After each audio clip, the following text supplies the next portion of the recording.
آنکھ بھی زخمی ہوئی۔ بعد کے اندر حضرت سعد بن ابی وقاص کہتے تھے لوگوں میدان احد کے اندر دعا میں نے بھی کی تھی، دعا عبداللہ بن جاش نے بھی کی تھی، رب کعبہ کی قسم قیمتی دعا میری نہیں بلکہ قیمتی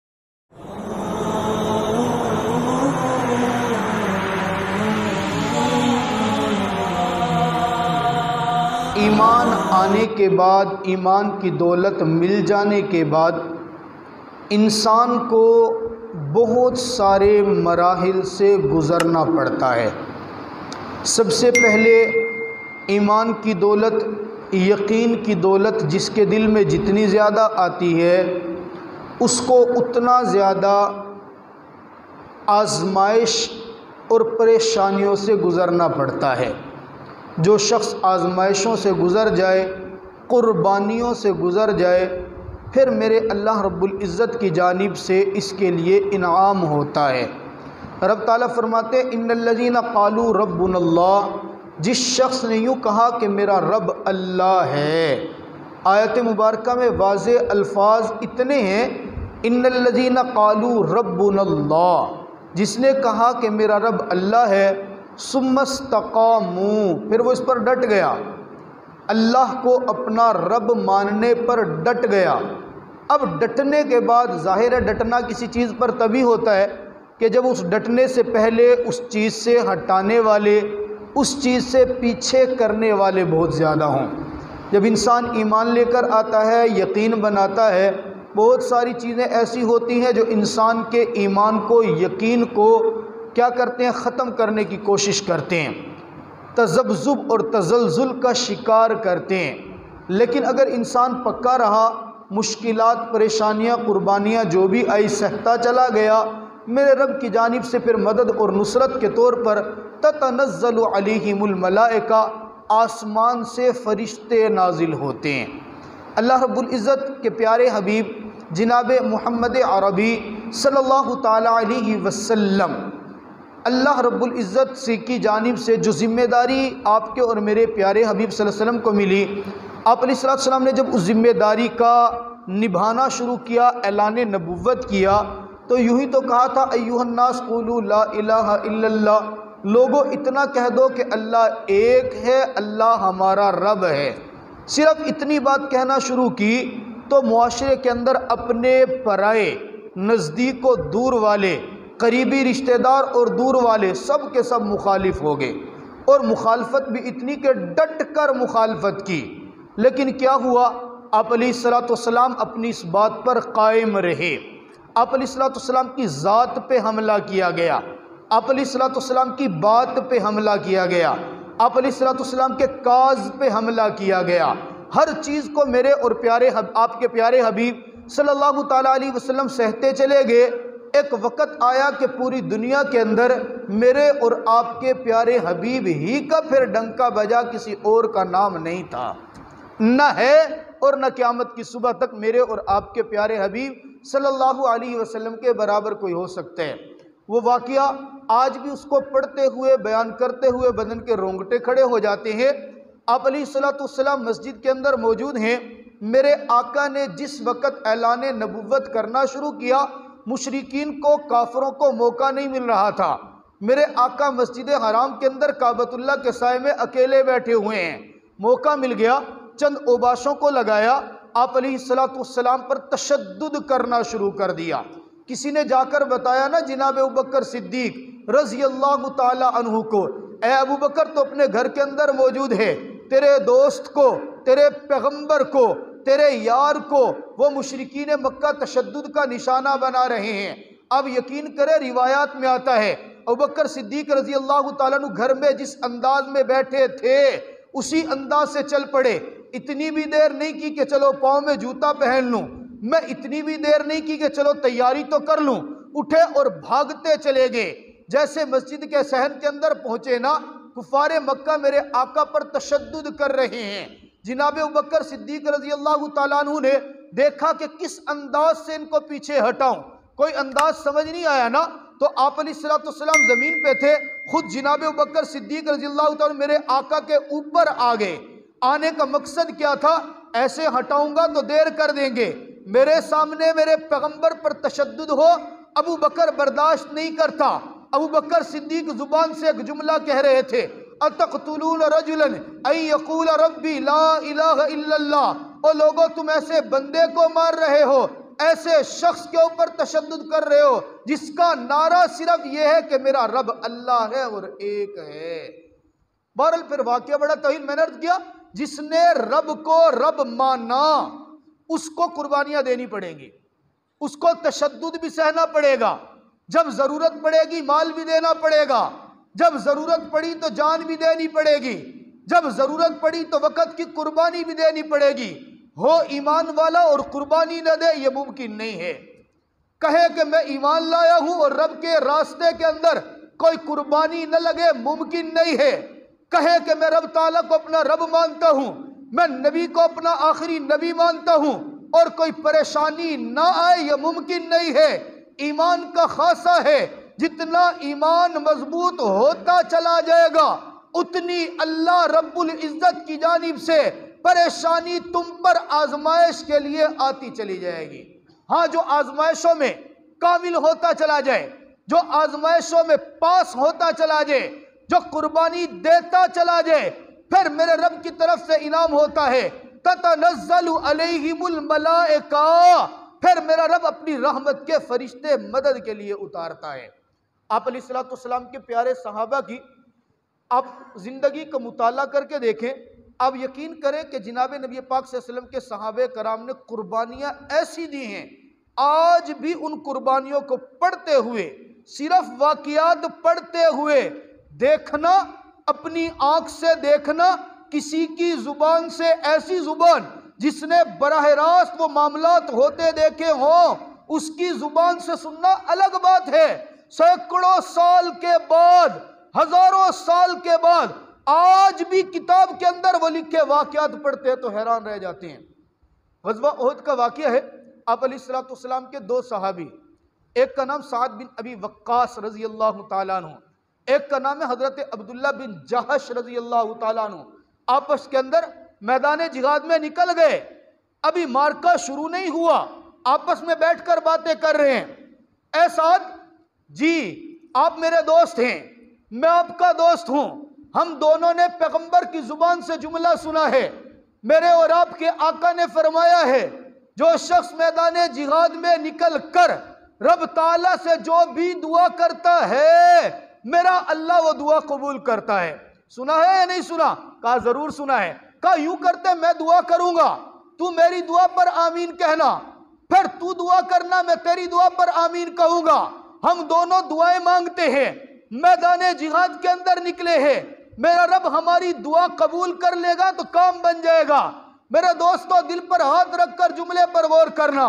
حضرت سعد کہتے ہیں پہلے دعا کرنا میں نے شروع کی، عبداللہ بن جہش میری دعا پر آمین کہنے کے لیے تیار ہوئے، میں نے دعا کیا کی؟ میرے دوستو، آپ کی طرح میری طرح انہوں نے دعا نہیں کی۔ ہم دعا مانگتے ہیں تو کیا مانگے؟ اللہ بیٹا دے دے۔ ہم دعا مانگیں گے تو کیا میرے رب مال دے دے؟ ہم دعا مانگتے ہیں تو کیا اللہ کوئی کاروبار دے دے؟ ہم دعا مانگیں گے تو کیا اللہ کوئی اچھی گاڑی دے دے؟ ہم دعا مانگیں گے تو کیا اللہ کوئی اچھا سا محل دے دے، کوئی بہترین لوکیشن پہ گھر دے دے؟ نہیں نہیں نہیں، خدا کی قسم میرے پیغمبر کے صحابہ نے مال نہیں مانگا، اولاد نہیں مانگی، دولت نہیں مانگی، شہرت نہیں مانگی، گھر نہیں مانگا، کاروبار نہیں مانگا، دعا کی تو کیا کی؟ میدان جہاد میں ہے، سعد بن ابی وقاص دعا کر رہے ہیں، اللہ کل صبح جب دشمن کا مقابلہ ہو، میرے مقابلے کے اندر کفر کا سب سے بڑا کافر نامور آئے،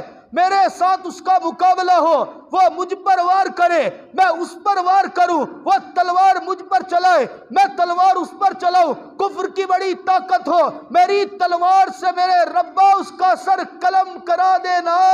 تاکہ کل قیامت والے دن میں سر فخر سے بلند کر کے تیرے سامنے پیش ہوں۔ اللہ، جو سب سے بڑا کافر روئے زمین پر تھا، سعد کی تلوار سے تو نے اس کا سر قلم کرایا تھا۔ حضرت عبداللہ بن جہش کہتے ہیں میں نے کہا آمین۔ اب باری تھی حضرت عبداللہ بن جہش کی دعا مانگنے کی۔ حضرت عبداللہ بن جہش رضی اللہ عنہ دعا مانگ رہے ہیں، اب آمین کہنا، سعد بن ابی وقاص نے دعا کیا کی؟ اللہ جب صبح دشمن کا مقابلہ ہو، میدان جہاد کے اندر جائیں، اللہ کافر سامنے سے آئے، مجھے ہمت دینا میں کافر کا مقابلہ کروں، وہ مجھ پر وار کرے میں اس پر وار کروں، لڑائی چلتی چلی جائے، بالآخر یوں ہو، سنیے گا، بالآخر یوں ہو، اللہ وہ وار کرے میری ناک کاٹ دے، اللہ وہ وار کرے میرے کان کاٹ دے، اللہ وہ وار کرے میری آنکھ نکال دے، میرے اعضاء کٹ جائے تیرے راستے کے اندر، اعضاء کٹنے کے بعد بالآخر میں تیری رضا کے لیے جام شہادت نوش کر لوں۔ حضرت سعد بن ابی وقاص کہتے ہیں میں نے کہا آمین، اور خدا کا کرنا ایسا ہوا دونوں نے دعا مانگی، میرے اللہ نے دونوں کی دعاؤں کو قبول کیا۔ سعد بن ابی وقاص رضی اللہ تعالیٰ عنہ کو میرے اللہ نے بڑے دشمن کے ساتھ مقابلہ کرایا اور ان کی تلوار سے دشمن کا، کافر کا سر قلم کروایا، اور عبداللہ بن جہش کی دعا ویسے ہی قبول ہوئی، دشمن کی تلوار سے ناک بھی جدا ہوا، کان بھی جدا ہوئے، آنکھ بھی زخمی ہوئی۔ بعد کے اندر حضرت سعد بن ابی وقاص کہتے تھے لوگوں میدان احد کے اندر دعا میں نے بھی کی تھی، دعا عبداللہ بن جہش نے بھی کی تھی، رب کعبہ کی قسم قیمتی دعا میری نہیں بلکہ قیمتی تو عبداللہ بن جہش کی دعا ہوئی، اس لیے کہ کل میدان محشر میں میرا رب جب پوچھے گا نا عبداللہ تجھے دنیا میں بھیجا تھا، بتا میرے دین کے لیے کیا کر کے آیا، لوگوں عبداللہ اپنی آنکھ پیش کرے گا، کان پیش کرے گا، ناک پیش کر کے کہے گا اللہ یہی دیا تھا تیری راہ میں قربان کر کے آ گیا ہوں۔ قربانی، جذبہ۔ آپ علیہ السلام محفل میں بیٹھے ہیں، ایک صحابیہ عورت آتی ہیں، آ کے کہتی ہیں یا رسول اللہ میدان جہاد پہ آپ نے جانا ہے، یہ میرا دودھ پیتا بچہ ہے، اس کو قبول کیجئے۔ عقل بھی حیران ہو جاتی ہے، یہ ایسے واقعات سنتے ہیں۔ آپ علیہ السلام فرماتے ہیں اس دودھ پیتے بچے کا کیا کروں گا؟ کہا یا رسول اللہ اس کو میدان جہاد میں لے جائیے۔ آقا مسکرا کے کہتے ہیں یہ بچہ تو اپنی حفاظت نہیں کر سکتا، جہاد میں جا کے کیا کرے گا؟ کہا یا رسول اللہ جانتی ہوں میرا یہ بچہ لڑنے کی قابل نہیں ہے، میرا یہ بچہ جہاد نہیں کر سکتا، لیکن آقا کیا کروں؟ نوجوان بھائی نہیں ہے کہ اس کو میدان جہاد میں بھیجوں، میرا خامد فوت ہو چکا نہیں ہے کہ میں اس کو میدان جہاد میں بھیجوں، میرا کوئی اور بیٹا بھی نہیں ہے کہ جس کو میدان جہاد میں بھیجوں، آقا یہ بچہ اس لیے دے رہی ہوں میں نے آپ کی زبان سے شہید کی ماں کے فضائل سنے ہیں، آقا میں چاہتی ہوں یہ بیٹا لے جائیے، کل میدان جہاد لگے، دشمن جب کسی مجاہد پر وار کرے اور کسی مجاہد پر ڈھال نہ ہونا، میرا بچہ اس کے ہاتھ میں دے دینا، مجاہد ڈھال کے طور پر میرے دودھ پیتے بچے کو سامنے کرے گا، اس کی برکت سے وہ وار مجاہد کے سینے پر نہیں میرے دودھ پیتے بچے کے سینے پر ہوگا، بچہ شہید ہوگا، کل قیامت والے دن میں شہید کی ماں تو کہلاؤں گی نا۔ قربانی کا عالم دیکھیں، میدان جہاد کا اعلان ہوا، اعلان کر دیا، اپنے صلاۃ والسلام نے صبح تک صحابہ تیاری کر رہے ہیں۔ ایک صحابی ہے جن کا نام ہے عمر بن جموح رضی اللہ تعالیٰ عنہ، ایک ٹانگ سے معذور تھے، لنگڑے صحابی تھے، ٹانگ سے معذور ہے، 4 بیٹے جوان میدان جہاد میں شریک ہو رہے ہیں۔ ہمارا تو ایک بیٹا کمائی کرنے لگ جائے نا، باپ خوشی سے کہتا بس ہوں میری ضرورت کوئی نہیں کما من دی، پتر ہو گیا بس ٹھیک ہے،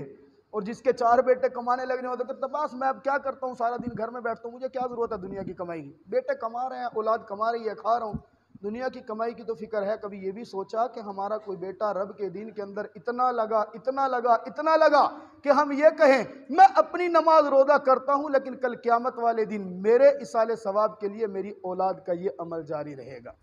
آپ علیہ السلام کی محفل کے اندر تھے نا، دو صحابی ہیں، دونوں سگے بھائی ہیں، توجہ کرنا، دونوں سگے بھائی۔ ایک صحابی میرے آقا کی مجلس میں بیٹھتے ہیں، یوں سمجھ لیں میرے آقا کے مدرسے میں بیٹھتے ہیں، سارا دن 24 گھنٹے مسافر طالب علم ہیں، کھانا پینا اصحاب صفہ کے اندر ہے ان کا، گھر نہیں جاتے۔ دوسرے بھائی کا کاروبار بڑا ہے، زمیندارہ بہت ہے، زمیندارہ تھا، شکایت لے کے آئے یا رسول اللہ ہم 2 تو سارے بھائی ہیں اور تو کوئی ہے نہیں، باپ ہے نہیں، یہ میرا چھوٹا بھائی ہے، سارا دن آپ کے پاس رہتا ہے، رات کو بھی یہیں رہتا ہے، گھر نہیں آتا، میں اکیلا، مجھے گھر بھی سنبھالنا پڑتا ہے، کاروبار بھی سنبھالنا پڑتا ہے، مجھ سے کام سنبھلتا نہیں ہے، یا رسول اللہ آپ اس طرح کریں، میرے اس بھائی کو کہیں یہ تھوڑا وقت آپ کے پاس رہے، باقی وقت میرے ساتھ کاروبار کر لے، چلو میرے لیے ہاتھ بٹائے گا اور میرا کام کاج کرنا آسان ہو جائے گا۔ توجہ کرنا، اب ظاہر عقل کیا کہتی ہے، ظاہر ٹھیک بات کی، اس نے درخواست اچھی کی، تھوڑی دیر علم حاصل کر لے، باقی چلا جائے، بھائی کے ساتھ کام کرے۔ آپ علیہ السلام نے اس کے بھائی کو متوجہ کر کے کہا نا نا نا، مت کرنا ایسے، تیرا یہ بھائی میرے پاس بیٹھ کر علم حاصل کرتا ہے، رب کعبہ کی قسم تجھے نہیں پتا، کیا پتا میرا رب تجھے جو رزق دے رہا ہے وہ اسی کے دین پر محنت کرنے کی وجہ سے دے رہا ہے۔ اس کو یہاں سے نہ اٹھانا، اگر یہاں سے اٹھا کے لے گیا نا تو ممکن ہے تیرا وہ رزق کا معاملہ بھی ختم ہو جائے۔ علماء نے لکھا ہے شہر کے اندر جن جگہوں پہ قرآن پاک کی تلاوت کی جاتی ہے، مدارس کا جو نظم ہوتا ہے، جہاں دن رات بچے بیٹھ کے قرآن پاک پڑھتے ہیں، اس قرآن کی برکت سے میرا اللہ بستیوں کے اوپر سے عذاب ہٹا دیتا ہے۔ ہم رات کو سوئے پڑے ہوتے ہیں، یہ بیچارے رات کو بیٹھ کے قرآن پڑھ رہے ہوتے ہیں، ہم صبح لیٹ اٹھتے ہیں، یہ صبح نماز سے پہلے بیٹھ کے قرآن پاک کی تلاوت کر رہے ہوتے ہیں، ہمارا اوڑھنا بچھونا دنیا داری کے معاملات میں ہوتا ہے، کبھی ادھر بھاگ رہے ہیں، کبھی ادھر بھاگ رہے ہیں، کبھی ادھر بھاگ رہے ہیں، کس لیے؟ اپنے مال کے لیے، جان کے لیے، دولت کے لیے، گھر کے لیے، کاروبار کے لیے، لیکن یہ ان کا سونا بھی رب کے قرآن کی فکر کے اندر ہوتا ہے اور ان کا اٹھنا بھی رب کے قرآن کی فکر کے اندر ہوتا ہے۔ آپ اندازہ تو کریں اس کی خوش قسمتی کی بات کیا ہوگی جو رات کو سویا ہے تو تبارک الذی بیدہ الملک پڑھ کے سویا ہے، اور جس نے صبح آنکھ کھولیا سب سے پہلے قرآن کھولا تو پڑھا یاسین والقرآن الحکیم انک لمن المرسلین۔ کتنا خوش قسمت ہوگا وہ، ذرا سمجھیے تو صحیح نا کہ میرے اللہ، میں عرض کر رہا ہوں عمر بن جموح 4 بیٹے ہیں، چاروں میدان جہاد میں گئے، چاہتے تو ضرورت ہی نہیں تھی، میں اعلان ہوا جہاد کا، آگے یا رسول اللہ مجھے اجازت دیجیے، مجھے اجازت دیجیے، میں بھی میدان جہاد میں جانا چاہتا ہوں۔ آقا مسکرا کے کہتے تجھے جانے کی کیا ضرورت ہے، تیرے تو 4 بیٹے میدان جہاد پہ گئے ہوئے ہیں، وہ جا رہے ہیں، چاروں نوجوان ہیں، تو جا کے کیا کرے گا یار، اور تو ہے بھی معذور کے ذمہ تو مسئلہ ہی نہیں ہے۔ کہنے لگا یا رسول اللہ میں چاہتا ہوں اسی لنگڑی ٹانگ کے ساتھ دشمن کے اوپر وار کروں، اس کو جہنم میں پہنچاؤں، وہ مجھے جنت میں پہنچائے، شہید ہو جاؤں، اور کل جب میں اب رب کے دربار میں پیش ہوں تو اسی لنگڑی ٹانگ کے ساتھ چلتا ہوا پیش ہوں۔ آقا فرماتا ہے اچھا تیرا جذبہ سازی کیا، چل تجھے جانے کی اجازت ہے۔ گھر کے اندر گئے، میدان جہاد کی تیاری کر رہے تھے، بیٹوں نے کہا ابا کہا نہیں تم اپنا کام کرو، مجھے جانے کی تیاری اجازت مل گئی ہے، تیاری کر رہے ہیں۔ اب جب تیاری کر رہے ہیں تو بیوی کا خاوند کے ساتھ ظاہر ایک تعلق ہوتے، بیوی نے ہنستے ہوئے کہہ دیا چلا تجھ سے جاتا نہیں ہے، جائے گا جہاد کرنے، مجھے تو یوں لگتا ہے تو میدان جہاد سے ڈر کے بھاگ کے آ جائے گا۔ جملہ سننا، بیوی نے مذاق میں کہہ دیا لگتا یہ ہے کہ تو میدان جہاد سے بھاگ کر واپس آئے گا، رب کعبہ کی قسم عمر بن جموح نے تیاری چھوڑی، ہاتھ اٹھائے، آسمان کی طرف نظر کر کے کہا اللہم لا تردنی الی اہلی، ربا میدان جہاد میں دنیا کے لیے نہیں جا رہا، دولت کے لیے نہیں جا رہا، شہرت کے لیے نہیں جا رہا، مکان کے لیے نہیں جا رہا، کاروبار کے لیے نہیں جا رہا، ربا تیری رضا کے لیے جا رہا ہوں۔ آج تو میری گھر والی نے بھی تانا دے دیا، اللہ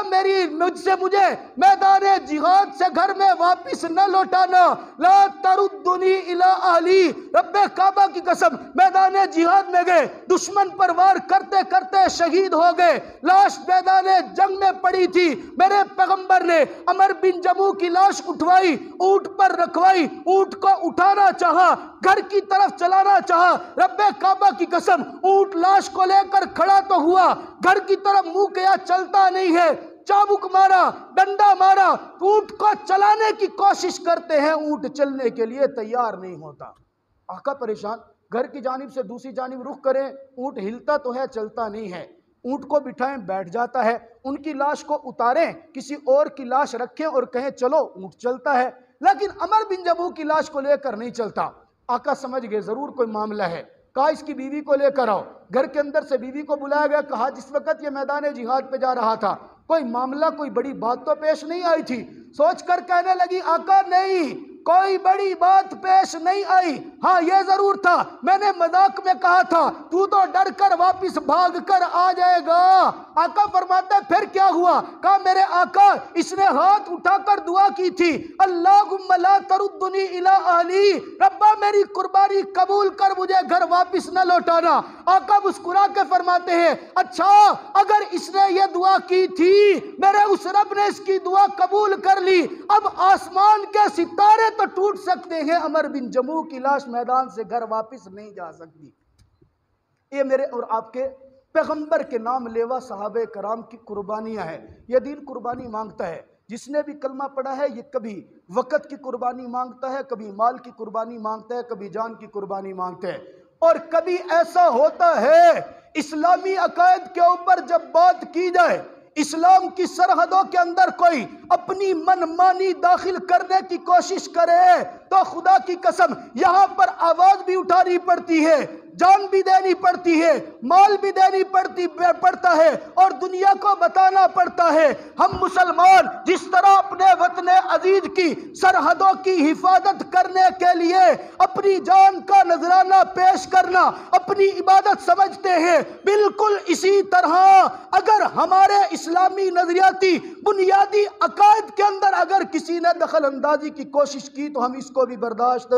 نہیں کرتے۔ اور ہمارے بنیادی عقیدوں میں سے سب سے بڑا اور اہم عقیدہ میرے اور آپ کے پیارے نبی صلی اللہ علیہ وسلم کی ختم نبوت ہے یا نہیں ہے جی؟ کیا میرے اور آپ کے آقا کے مقابلے میں نعوذ باللہ کوئی کافر کھڑا ہو کر نبوت کا اعلان کر لے، مان لو گے؟ بولو نہ ذرا اونچی آواز سے، مان لو گے؟ میرے نبی کی ختم نبوت پر حملہ ہو، آپ کو بلایا اور پکارا جائے، کیا آپ نہیں آؤ گے آواز پر؟ یقیناً آئے گے، خدا کی قسم جس کے سینے میں ایمان ہے وہ میرے نبی کو آخری نبی مانتا ہے اور دنیا کو بتاتا ہے میرا نبی آخری نبی ہے۔ میرے نبی کی نبوت پر کل ابو بکر کے دور میں حملہ کرنے والے نے حملہ کیا، میرے نبی کے صحابہ نے جان دے کر ختم نبوت کا تحفظ کیا۔